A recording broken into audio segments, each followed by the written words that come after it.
Peanuts.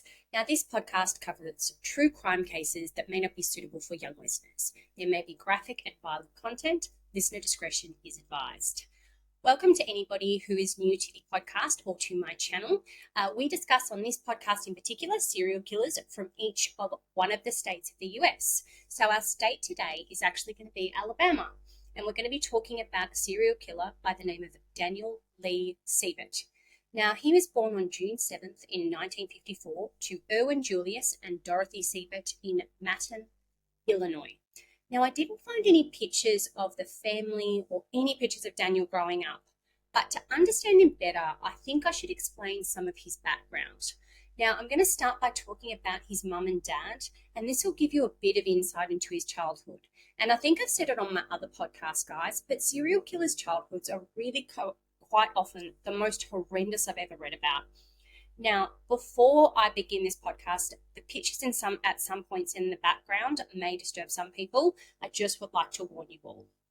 Now, let's begin with Daniel's mum, Dorothy. Now, she was born during the Great Depression. It's not a great time to be alive. And Dorothy's mum, Cora, she would actually only be 15 when she would marry a gentleman by the name of Paul Richards, and he was 18 at the time. Now, I'm seeing this so often when I'm doing my podcasts and all my research, how young these people are when they get married. They're basically kids themselves and then having babies. It just seems like a real oddity to me. And there is a part of me that just can't really comprehend it. Anyway, I'm sorry, I did get a bit sidetracked there. So by the time Cora was 17, she would have Dorothy. But the marriage to Paul, it wouldn't last, as records have actually indicated that she'd be married again at the age of 21. Now, from the information that I've read and gathered, around the age of 3, Dorothy was in foster care or something like that. Now, there's not a whole lot of information around her records, but the records definitely reflect that she wasn't with her mum or dad. Now, one article in particular refers to the state possibly taking her children away. Dorothy did have an older brother, but he wasn't staying wherever she was. Now, by the age of 13, she was still in foster care with the same family that she'd been in since the age of 3. But I can't imagine having spent the most of my life away from my family. But then again, we don't really know the circumstances around why she wasn't, so I don't want to have to judge in that situation. However, I do think there would have to be some serious impacts, like abandonment issues, at least from Dorothy's perspective, to just name a few, right? Now, I did manage to find a photo of Dorothy, which you can actually now see on the screen. Now, she's apparently 14 in this photo, and it's a high school yearbook photo. Now, when Dorothy was just 15, she would go to Pocahontas, Arkansas, which you can tell by the map on the screen, but that's really quite a long way for such a young girl to travel by herself. Now, this is my opinion, and I've got nothing to confirm this, but I do think that Dorothy was desperately seeking the family environment she possibly lacked, because she would marry a 22-year-old man, where she would promptly have a daughter. Now, not even 6 months after her daughter was born, her husband would end up leaving her. He'd apply for a divorce, claiming desertion. Now, this one shocks me a little bit, considering he was the one who actually left her and moved away from the area. So I don't know how he could have claimed desertion, but I don't know the court system well enough to know or understand that. Now, in the 1950s, it was basically unheard of that a woman would be divorced and a single mum. And unfortunately, given that period of time, she would really have to find a husband quick smart, or she'd be known as a spinster, or she might not be able to be married. Now, it sounds so horrible when I put it like that, but it was such an odd time for women. You know, we weren't allowed to be single. We weren't allowed to have jobs. It was just a really, really different era. I'm not judging. I'm just wanting to remark on what her life and why she would have made some of the choices that she's made. Now, during her short and quick marriage, she would end up moving back to Matin in Illinois. Now, all of the choices and impacts in her life would actually end up leading to a man by the name of Erwin Julius Siebert. Now, he was born in 1928 in Effingham, Illinois, and he would actually be a twin. And he would be one of 6 children. He was of German descent on both his mum and his dad's side. He would serve in the army from 1948 to 1952, where he would see parts of World War II. Now, there's not a whole lot available on his childhood or how he grew up, but there's certainly proof of what a horrible, horrible father he would make one day. Though the only photo I can find, which is on the screen at the moment, it's really grainy, so I'm not sure how much of it of him you can actually see. Now, at some point between 1952 and 1953, he would meet and marry Dorothy, and so begins our story of Daniel Lee Siebert. Now, I wanted to give you all a little bit of insight into his mother's background, as you may be able to understand some of her choices that she ends up making about Daniel's childhood. So please don't judge her too harshly. I just wanted to give you a bit of background to understand why she's done what she's done in certain circumstances. Now, unfortunately, there is not much good to say about Daniel's childhood. His father was incredibly violent with a really horrid temper. Now, the next statements I'm about to say haven't been confirmed. So Daniel would allege that his father was actually sexually abusive.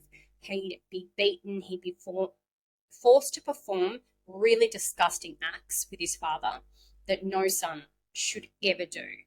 But the one thing that can be proven is that his father was physically abusive. Now, by the way, I'd like to point out that I'm not actually saying what Daniel alleged wasn't true. I just have no evidence or proof. Later on in this podcast, you're actually going to see some of Daniel's artwork. I'm not going to put up on one of the I'm not going to put this up on the screen. There is one particular artwork which sort of depicts his father and himself. And it's certainly, if it did happen to him, it certainly was really, really horrible what he depicted in that picture. Now, I'm going to get back to that physical abuse. Daniel's mum, Dorothy, would say that Daniel was the one who was the most affected by his father. Now, this is a direct quote from her in a newspaper article. Now, he did hit some, but it was mainly his attitude. He, Erwin, never wanted to spend any time with him. He didn't want to bother him. He was not an understanding man. Now, Daniel would live in constant fear of the next beating, but what he did find was an outlet or an escape. Now, this would be art. Now, I've put some more of the tasteful ones into the background at the moment, and you can actually see that he's quite talented. Now, the less tasteful ones, they're really good, but they're just not my taste. I may or may not show them later in the podcast. I haven't really decided as of yet. Now, he would use this talent later on while he travelled through the US. It would actually gain him a little bit of money, and he would be able to travel and do what he needed to do. Now, things would start to change for Daniel in 1967. Erwin would come home after work and just really start in on Daniel. Now, this had been a particularly bad week in the house. They'd been goading each other. It just all came to a head. So he would start to beat him, and Dorothy would actually try and step in to stop this from happening, which would actually lead to Erwin turning on her and beating her. Now, this would lead to Daniel defending his mum. Now, for his bravery, he was rewarded with his father grabbing him around the neck and just choking him. Now, this was the last brutal straw for Dorothy. She would file for divorce. She'd be granted full custody of those kids and even awarded child support. Now, I haven't given much about Daniel's older sister from her first marriage because there's really not much, but I imagine she would have been exposed to the abuse as well. Now, I do want to say as well that I do think it was an incredibly brave thing for Dorothy to do, because I do know for most people in domestic violence situations, leaving can be one of the hardest steps, right? So I think it's really admirable she did what she did. I know that she exposed her children to an abusive dick for a really long time, but I do think in the end she did put her children first, and I think she did make up for it. However, even with not having his violent father in his life, his life would just take a complete turn for the worst. I think there was just too much in his formidable years that he would just never fully recover from it at all. Now, some people can make their lives better and some people head in a direction of the same violence that was depicted and inflicted upon them. So what was to come in the coming years would shape him really into every woman's worst nightmare. Now, Daniel would claim after his mum and dad's divorce that his mum had numerous boyfriends and she would bring them home, which made him really uncomfortable and really quite angry. Now, my own thoughts on why he was angry are perhaps that Daniel saw this divorce as an opportunity for his mum to repair the damage that had been done and maybe to bond with her children over their shared grief over the abuse. Now, given what Dorothy had been through in her childhood, I imagine she was actually seeking to build the family that she never had. So I think that for every reason he's angry, she's trying to make it better for him because she doesn't want him to have the same childhood she had. I don't know. I'm just theorizing here. Now, his mum would remarry for the final time and have another son, and his father would also remarry. Now, all these changes in Daniel's life, that seemed to send him into a downward spiral that would really continue for the rest of his life. Now, he would begin his descent into criminal behaviour with petty, non-violent crimes such as stealing and truancy. This actually means, just in case nobody is aware, that he would skip school and school-related concerns. Now, as a result of this behaviour, he would end up being sent to a boys' home that was operated by the Illinois Department of Corrections. It's a place very similar to the one that I'm showing you on the screen, and he would be there from 1968 to 1971. Now, he would run away from the home, and he would say that during that time he ran away, he would become a male prostitute and develop a drug addiction to angel dust. Now, this is also known as PCP. Honestly, the drug addiction, it really doesn't surprise me at all, given what he'd experienced as a child, going into prostitution, which I'm really even struggling to think about myself, given that he was barely 17. Now, something that I did read is really quite interesting. A psychologist that would actually testify on Daniel's behalf would end up saying that the longer a person uses PCP, the more likelihood of developing antisocial behaviours. This particular psychologist would actually diagnose him with antisocial personality disorder. Now, you do have to wonder if the drug habit was the reason that he had antisocial personality disorder, or was it a nature versus nurture situation? That really intrigues me because I'm just not sure. I do think some of it was nature, and I do think some of it was nurture. I don't know how it would have developed differently if he had perhaps had a better path after his situation of his parents divorcing. Now, the police would end up locating him, and this time he'd be sent to a youth centre. Now, this is somewhere between a boys' home and a prison.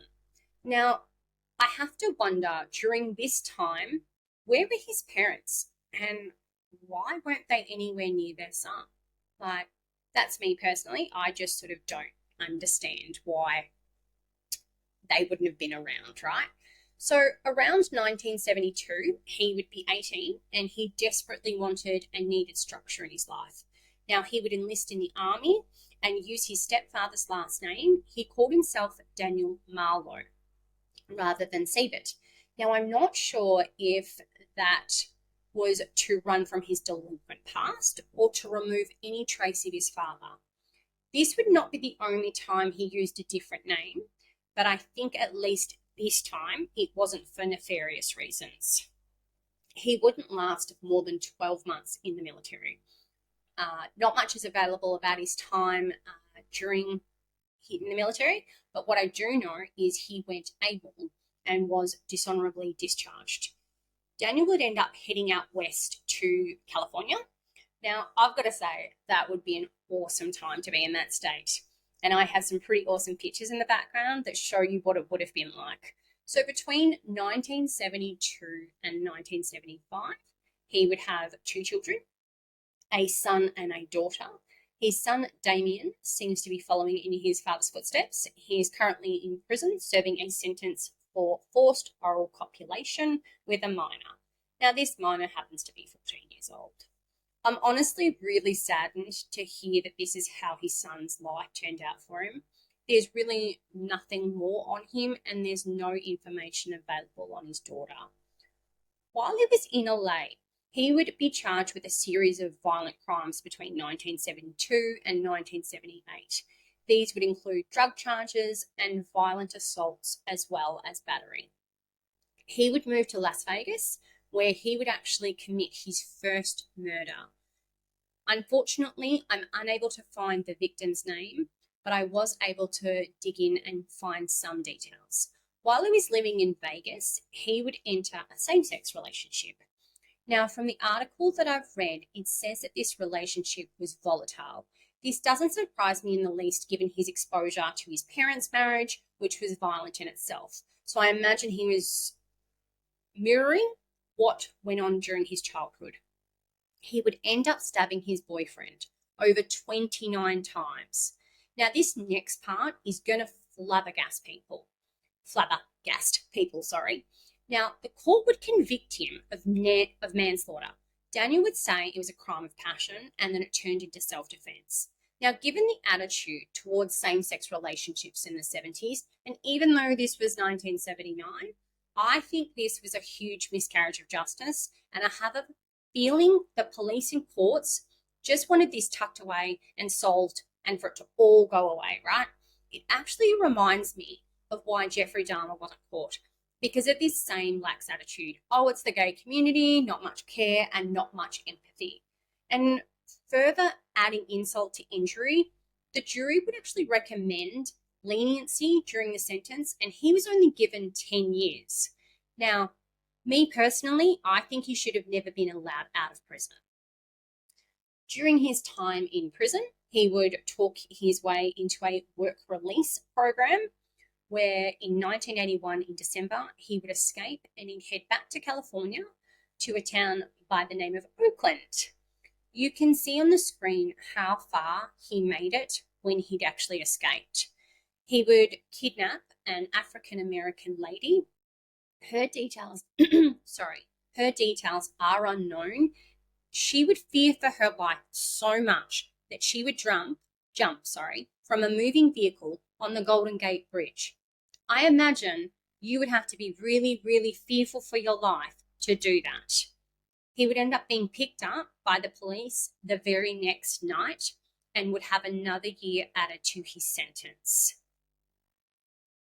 The reason I do mention, by the way, that it was an African-American lady comes up a little bit later when we're referring to more of the murders. So we'll get back to that, but it's just a little bit of a hint.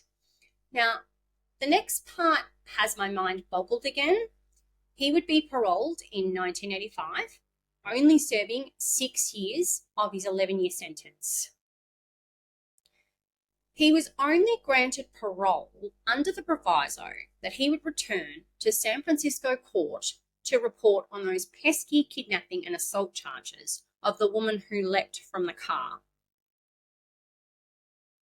Is anyone shocked that he didn't do that?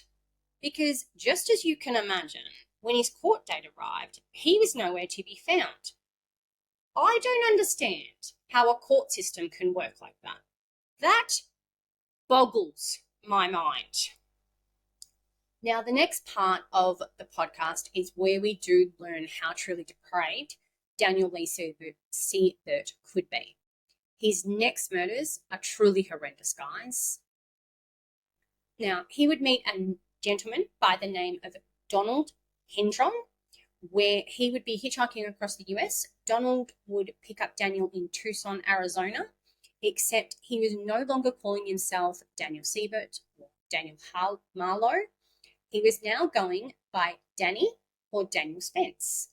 Donald was traveling to Alabama to work at the Alabama Institute of the Deaf and Blind. He ended up taking an interest in Daniel's artwork and said, considering he was running the theatrical department, Danny should actually come and work for him and design the sets. This would be one of the biggest mistakes Donald ever made in his life, and I imagine he has thought a lot about this after the murders. No one had any idea what was about to shake up this university and that it was going to shake them to the core. Daniel's original plan was to stay with his parents in Illinois, and while he was staying there, he realised that offer was just too good to be true. He would ring Donald and see if that job was still available. Side note, by the way, I read something about Daniel, that when people at the university met him, they found him charming and a really easygoing person. And this is probably one of my biggest concerns with psychopaths like Daniel or Ted Bundy. Now, these are just two examples for me of serial killers who really had no issue blending in and being really well liked, part of the community. They were just really ingrained. They both received job offers working with vulnerable people. Daniel would work at a school for the deaf and blind, and Ted Bundy ended up working on a suicide hotline. They truly, truly are chameleons. They can just blend in anywhere. So about a week after Donald arrived at the Alabama Institute for the Deaf and the Blind, Daniel would come to work for him in a voluntary position at the school. Now, he would use his artistic talent to create design sets. So here's something for you guys to just have a little bit of a think about. In 1986, a criminal could just get a job at a school without some sort of a background check. In our day and age, do we think this could happen? I don't think so. But the thought truly terrifies me, because a background check could have prevented the loss of at least 5 lives. Daniel and Donald would end up sharing an apartment, the Porter Apartments, which was located not too far from the school. So you can see the outside of the complex on the screen right now, but I wasn't able to get any pictures of the inside. But judging from the outside exterior, not sure they were that nice. It wouldn't be long before Daniel would find someone to date, 24-year-old Cheryl Evans. Now, she happened to be a student at the Alabama Institute, and she was also a single mom. It made Donald really uncomfortable that he was seeing a student, so he would end up actually moving out about a month after moving in. Now, the reason that he was really uncomfortable was just due to the fact, even though Daniel was only in a voluntary position, it was really frowned upon for a student and a teacher to have a relationship.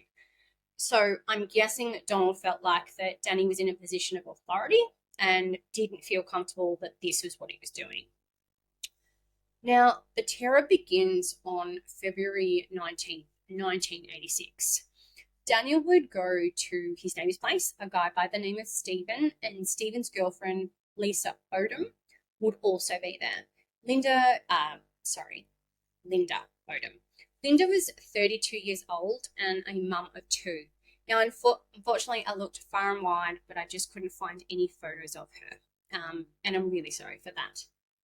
So they would all end up having lunch together until Stephen had to leave and go and get his car.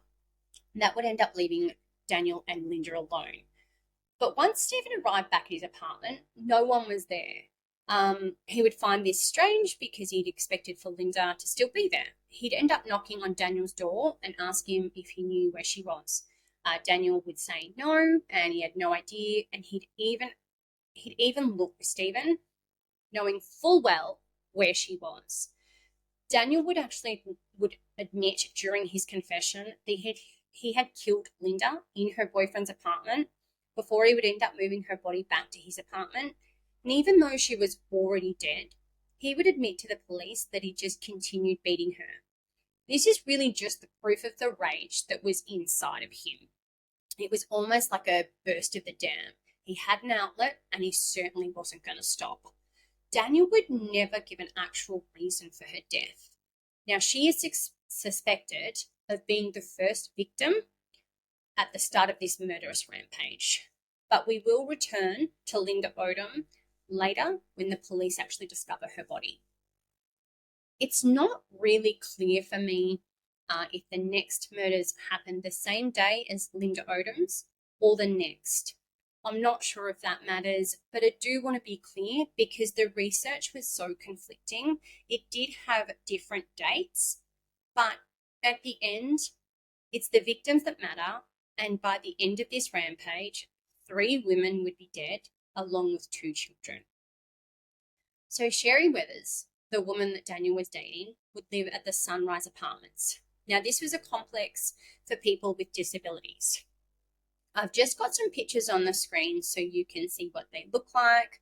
I've also got a map up later at the end of this at the end of this collage of the photos to show you how close the Porter apartments were. Now, Sherry had two little boys, Chad and Joey, and also a friend by the name of Linda. This Linda happens to have a different last name of Jarman.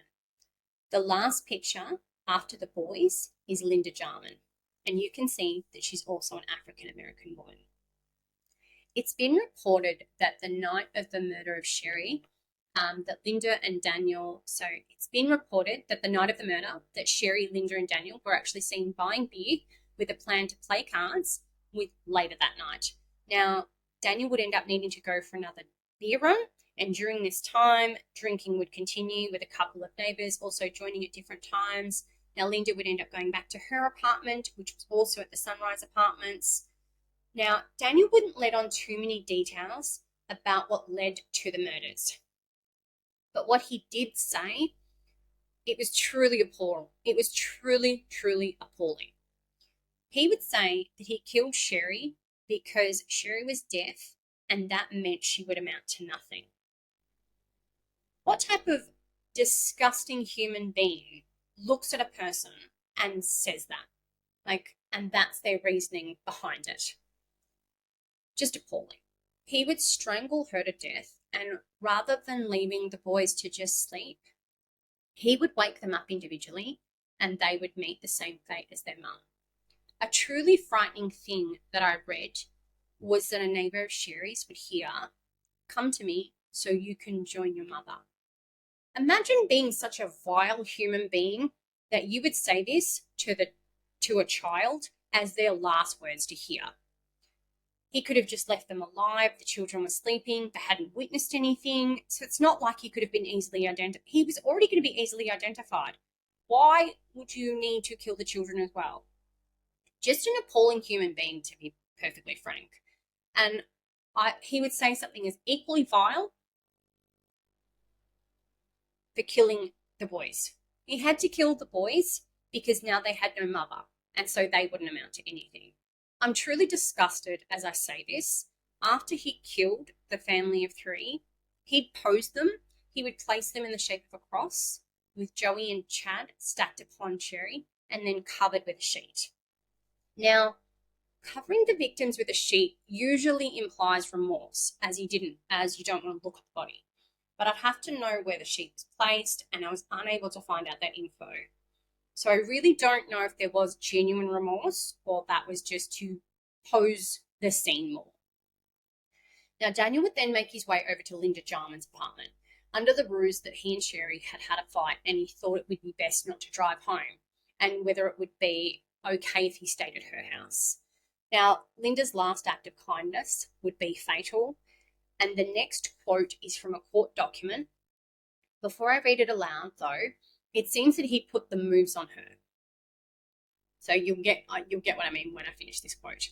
They then went to the bedroom, partially clothed, and lay down upon the bed where he murdered her by strangling her. Daniel would add further insult to injury. He'd steal her VCR so he could pawn it, and her car, a yellow Buick, to use as his getaway car. Seriously, guys, what's with killers stealing from their victims? Have you not done enough? Do you feel the need to do that? Like, seriously, guys. Seriously. Now, on Sunday, February 23rd, just days after the murder, it was noticed that Sherry and her boys hadn't been seen. A neighbour would talk to a social worker at the school, Wanda Huntley, and that neighbour would request to go and check on the family. And Wanda and some of the others from the school, they would go to Sherry's apartment and they would discover the bodies. Police were called immediately and the investigation would soon begin. Now, just a few hours into processing the scene, they would be told that another student happened to be missing as well. So the police would go to Linda Jarman's apartment and discover the body. They would then learn that Sherry was dating a volunteer at the school by the name of Danny Spence. He also hadn't been seen around, so he became the prime suspect pretty quickly in all of this. Now, during the investigation, the police would find several fingerprints at both scenes. They would get a hit when they ran them through the database. Daniel Lee Siebert. Now, they suspected pretty quickly that he was using the alias Danny Spence. They would put a nationwide be on the lookout, otherwise known as a bolo, for a 1973 yellow Buick car, the same car that he had stolen from Linda Jarman. Now, around the same time, the bodies of the Weathers family and Linda Jarman's were being found, another body was found in a nearby county, a 19-year-old by the name of Cheryl Evans. This name will come back up, so we're going to come back to her later. Now, the next murders and assaults I discuss in the podcast, Daniel wasn't convicted of. He would be charged with, as he could be linked to them, and he did confess to them. When the police would try and find Daniel at the Porter Apartments, they would meet Stephen, and he would mention that his girlfriend, Linda Odom, was missing, and she hadn't been seen since she hadn't been seen since being with Daniel. The police were unsure if she'd gone with him willingly or possibly worse. Before I begin, Daniel managed to elude the police for 6 months. He would be arrested during this time. It's truly terrifying for me that he was able to continue to commit crimes and get away with it for over 6 months. Linda's Buick would be found in Elizabethtown, Kentucky, with a flat tire, and Daniel managed to already get 350 miles away from the murder sites in Alabama. They would find a makeshift campsite nearby where they could find more than enough evidence that Daniel had killed the Weathers family and Linda Jarman. This evidence would include related ID documents for Joey and Chad and Sherry Weathers, as well as documents relating to Linda Jarman.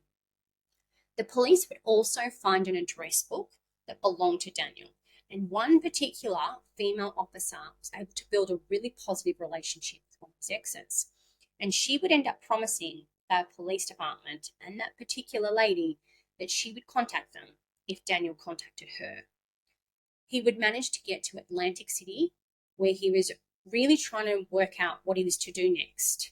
He would kill a lady by the name of Beatrice McDougall. She was a tour guide in Atlantic City. She was a mother of 3, 57 years old, and she was described as just a really lovely person and easy to be around. And she was just coming into her own as her children had all grown up. He would stab her and rob her, just more disgusting behaviour. Halfway through March, almost a month after he'd killed the Weathers family and Linda's, someone would find a skeletonized body just outside of a cemetery in Alabama. It would be the remains of Linda Odom. It was now realised by the police that Daniel had in fact killed 5 people, not 4. So 6 months is a really long time to be on the run. So his luck was bound to run out. He would call that particular ex-girlfriend from his address book, and she would indeed contact the police. She wasn't able to get many details from him as to where he was or anything like that. But what she did get, she provided to the police. And the next time that Daniel called her, the police already had a tap on her phone, and it was traced back to Hurricane Mills in Tennessee.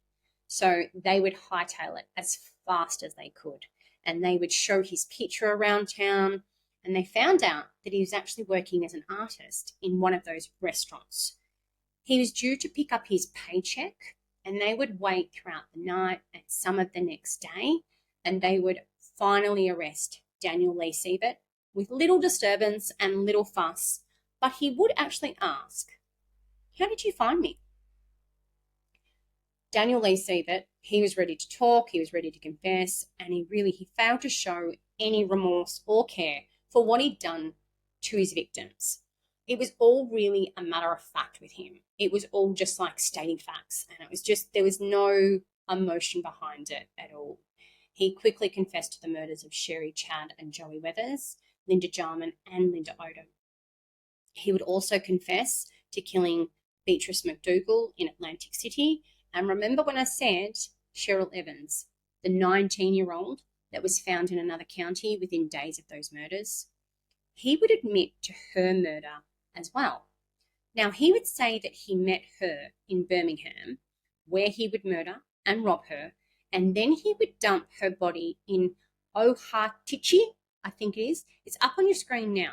So you can view the possible route he actually took when he went to Birmingham and when he went to Ohachichi and when he went back to his Porter apartments.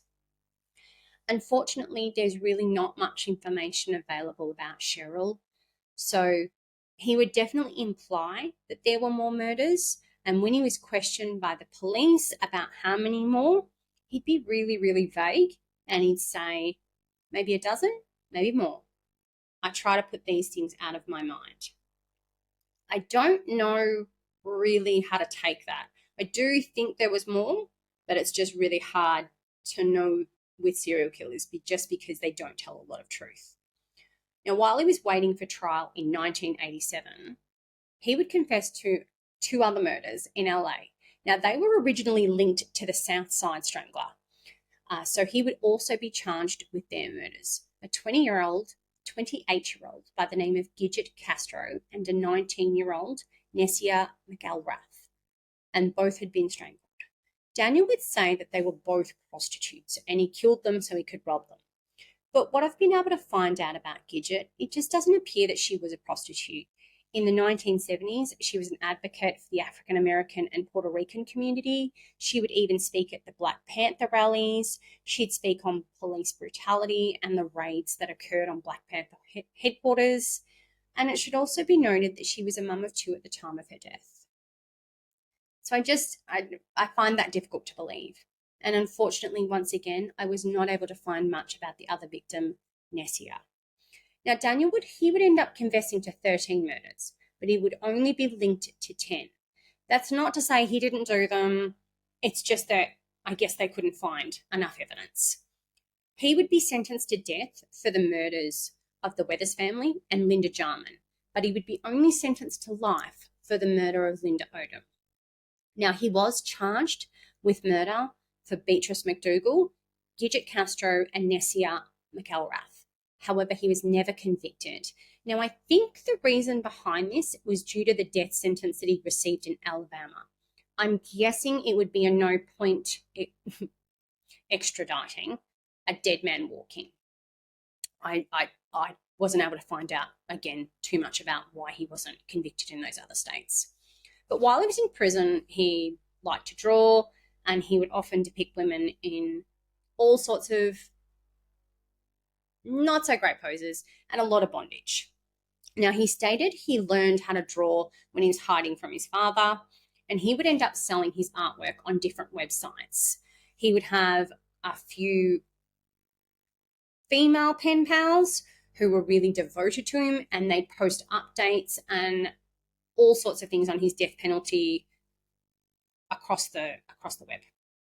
Siebert's execution was actually set for October 2007 after the Attorney General declared that he had exhausted all of his appeals. Siebert had challenged the death row protocol and the death penalty. Now, he came within a day of his execution before his execution was ended up being stayed, pending a Supreme Court ruling. So he had pancreatic cancer while he was in jail, guys. So this just to give you some concept. So while he was being treated for the pancreatic cancer, he tried to challenge his death penalty, stating that the drugs used to treat his cancer would interact with the drugs used for the lethal injection and cause him unnecessary pain. Now, physicians stated that it was possible that the lethal injection drugs would cause him to vomit. From my understanding of the lethal injection, the first needle paralyzes you. The second one, it basically, I think they say it burns you from the inside, and the third one sends you to sleep. I don't know if that's true, guys. It's just stuff I've read, but I imagine with some of the cancer medication, it possibly could interfere. So I don't really know. But before the state could put him to death, his cancer would end up killing him. So after his death, an Alabama Attorney General, Troy King, said that his death put an end to years of legal shenanigans that have gone on. And Esther Brown, an executive secretary of Project Hope to abolish the death penalty, stated, "He certainly hoped to die from cancer before he was executed. It's a shame that he got what he wanted. But the people who he brutally executed had no say in the matter, and that's probably the biggest injustice of us all." And that concludes the story of Daniel Lee Siebert. Thank you so much, guys, for listening. You are all absolutely wonderful. Please hit the subscribe button, the follow button. If you are on YouTube, just remember to hit that little bell so you can be notified of any new videos. I hope you all have a wonderful Friday, and I will speak to you soon. Bye.